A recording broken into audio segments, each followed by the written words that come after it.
Vertical ideas innovadoras. Sí. Economía creativa en movimiento. Gerardo Neugovsen te da la señal. Hola, hola, hola, bienvenidos a este nuevo episodio del podcast de Economía Creativa de Tikal Ideas Innovadoras. Mi nombre es Gerardo Neugovsen. Este episodio lo vamos a dedicar al proceso de conversión de los actos creativos que hacen los creadores, los artistas, los productores, en hechos económicos, culturales y sociales. Vamos a ver cómo funciona esto. Pensemos lo siguiente.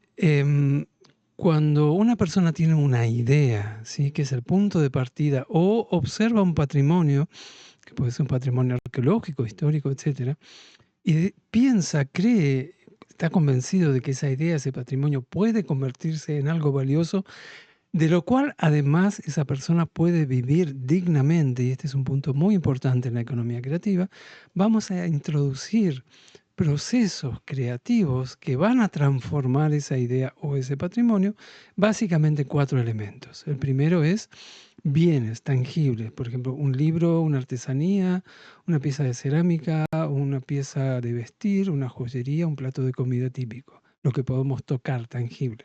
Luego tenemos los servicios, ¿sí?, relacionados, que puede ser la gestión cultural, el diseño gráfico, el programador de videojuegos, etc. Luego tenemos los contenidos, que son justamente los que dan origen a experiencias, por ejemplo, el guión de una obra de teatro, el guión de una película, el manuscrito de un libro, esos son contenidos. Y por último tenemos las experiencias, que generalmente resultan de lo anterior y que puede ser un festival de música, un concierto, una obra de teatro o un recorrido turístico o cultural. Bien, hasta aquí estamos en un ámbito.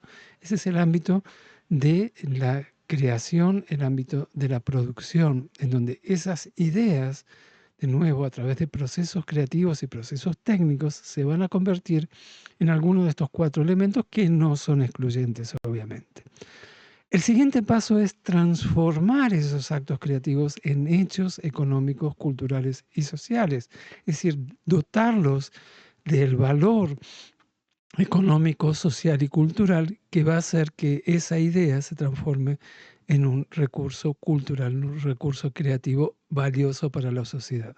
En este segundo ámbito estamos en el ámbito de la circulación de esos 4 elementos, de la apropiación o consumo, que ya vamos a ver qué es eso, y de la comercialización, gracias a lo cual los creadores, los productores pueden seguir y vivir dignamente de sus talentos.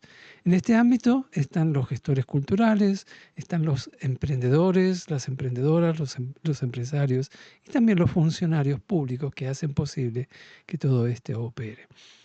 Ok, hasta aquí entonces lo que vemos es el recorrido que hace una idea a través de transformarse en alguno de estos elementos para llegar a ser un hecho económico. Pero ¿cómo ocurre esa transformación? Ahí tenemos que entender que esto ocurre en el contexto de una economía de redes, que es una economía diferente a la economía tradicional en la cual vivimos día a día. Y aquí es un punto de mucho debate, de mucho desencuentro. El economista habituado a gestionar lo tangible, le cuesta entender cómo a partir de un intangible se puede generar valor económico. Esta es una economía de redes y es una economía de símbolos. Vamos a ver por qué. Porque la economía tradicional se basa en 2 principios. Primero, entradas y salidas. Entra una materia prima, sale un producto fabricado, o el hecho de que se compra barato o se fabrica barato y se vende caro. Estas no son las lógicas de nuestra economía, de la economía de la cultura, de la economía de la creatividad.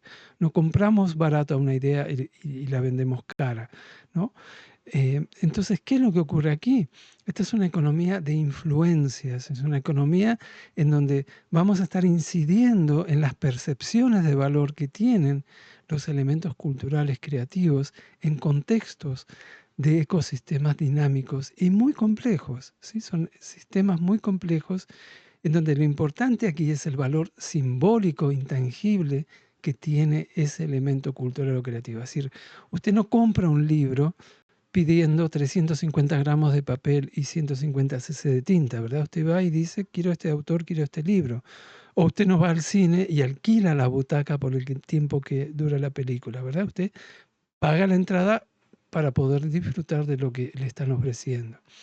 Y eso que le están ofreciendo es un elemento simbólico, intangible. Entonces, lo que estamos abonando cuando, entre comillas, compramos cultura es por el contenido simbólico que se encuentra en ese soporte físico, en ese soporte digital o en esa experiencia como es ir al cine o ver un concierto. Entonces, dicho todo esto, lo que tenemos que entender es que la esencia de la economía creativa es fundamentalmente transformar un acto creativo de un creador, una creadora o un patrimonio en un hecho económico, en un hecho cultural, un hecho social, para lo cual ese acto creativo, ese patrimonio, debe circular y llegar a sus públicos. Es en ese contacto con los públicos donde va a ocurrir esa alquimia, esa magia, esa transformación de un acto creativo surgido de una mente brillante en un hecho económico, cultural y social del cual esa mente va a poder vivir dignamente y nutrirnos a nosotros como seres amantes de la cultura y de la creatividad. Estos temas los vamos a seguir desarrollando, diciendo finalmente que las ideas se van a materializar de alguna manera, sea tangible o intangible, a través de un creador o una creadora, y la conversión en un hecho económico va a ocurrir recién cuando llegue a sus públicos. Y eso lo vamos a ver más adelante cómo es ese proceso. Por ahora, entonces los dejo con que el próximo episodio se va a tratar de la diferencia entre la economía tradicional y la economía creativa. Donde nace la chispa y prende la visión. Economía creativa, vamos a cerrar. Al próximo podcast tienes que esperar. Muchas novedades y temas para pensar. Nos vamos hasta el próximo podcast. Te veo en el próximo podcast.